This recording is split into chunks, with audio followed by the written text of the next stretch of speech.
ഉള്ളൊരു കുട്ടിയാണ്. വളർന്നു വന്ന കുട്ടിയാണ്, പ്രായപൂർത്തിയായ കുട്ടിയാണ്. ഇനി അവൻ്റെ കഴിഞ്ഞ കുറച്ച് ദിവസങ്ങളായി സോഷ്യൽ മീഡിയയിൽ പുകയുന്ന വിഷയങ്ങളാണ് കൊല്ലം സുധിയുടെ മകൻ കിച്ചുവിന്റെയും ഭാര്യ രേണുവിന്റെയും തർക്കങ്ങൾ.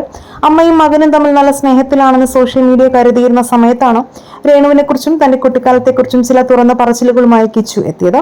തന്റെ കുട്ടിക്കാലത്തെ താൻ വല്ലാതെ ഒറ്റപ്പെട്ടു പോയിരുന്നുവെന്നും ഇപ്പോഴത്തെ അമ്മയായ രേണുവിനെ ആദ്യം കാണുന്നത് ഒരു വീഡിയോ കോളിലൂടെയാണെന്നും അന്നൊക്കെ അമ്മയ്ക്ക് നല്ല സ്നേഹമായിരുന്നു, എന്നാൽ അച്ഛന് വിവാഹം കഴിച്ചു കഴിഞ്ഞതിൽ പിന്നെ എന്തോ സംഭവിച്ചു, തന്നോട് ആരും മിണ്ടാറുണ്ടായിരുന്നില്ല, അച്ഛന് മാത്രമായിരുന്നു തന്നോട് മിണ്ടാറുണ്ടായിരുന്നത്.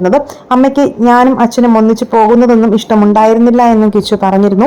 ഇപ്പോൾ ഇത് അതേക്കുറിച്ച് പ്രതികരണവുമായി രേണു പറഞ്ഞ വാക്കുകളും സോഷ്യൽ മീഡിയയിൽ തരംഗമാവുകയാണ്. കിച്ചുവിന്റെ പേരിൽ സുധിച്ചേട്ടനോട് തർക്കിച്ചിരുന്നു, എന്നാൽ അത് സ്കൂളിൽ പഠിക്കുന്ന കുട്ടിയെ സ്കൂളുള്ള ദിവസങ്ങളിൽ കൊണ്ടുപോകുന്നതിനായിരുന്നു. കുട്ടികൾ പഠിക്കേണ്ട സമയത്ത് പഠിക്കുകയല്ലേ വേണ്ടത്, ആ കാര്യത്തിലാണ് തർക്കിച്ചതെന്നാണ് രേണു പറയുന്നത്. ഇതുവരെ തന്റെ 2 മക്കളെയും തല്ലിയിട്ടില്ല, അങ്ങനെയൊന്നും തന്റെ ഭാഗത്തു നിന്നും സംഭവിച്ചിട്ടില്ല എന്നും പറയുന്നു. കിച്ചുവിന്റെ വെളിപ്പെടുത്തലുകൾക്ക് പിന്നാലെ രേണുസുധിക്ക് വലിയ രീതിയിലുള്ള സോഷ്യൽ മീഡിയ അതിക്രമങ്ങളാണ് നേരിടേണ്ടി വരുന്നത്. വലിയ തരത്തിലുള്ള സൈബർ അറ്റാക്കുകളാണ് രേണു നേരിട്ടത്. ഇതിന് പിന്നിൽ മറ്റു ചിലരുടെ ഇടപെടലാണ് എന്നും രേണു ആരോപിക്കുന്നുണ്ട്. ഈ വിഷയത്തിൽ നിങ്ങളുടെ അഭിപ്രായങ്ങൾ മടിക്കാതെ കമന്റ് ചെയ്യുക. കൂടുതൽ വാർത്തകൾക്കായി ഈ ചാനൽ സബ്സ്ക്രൈബ് ചെയ്ത് സപ്പോർട്ട് ചെയ്യാൻ മറക്കല്ലേ ഫ്രണ്ട്സ്.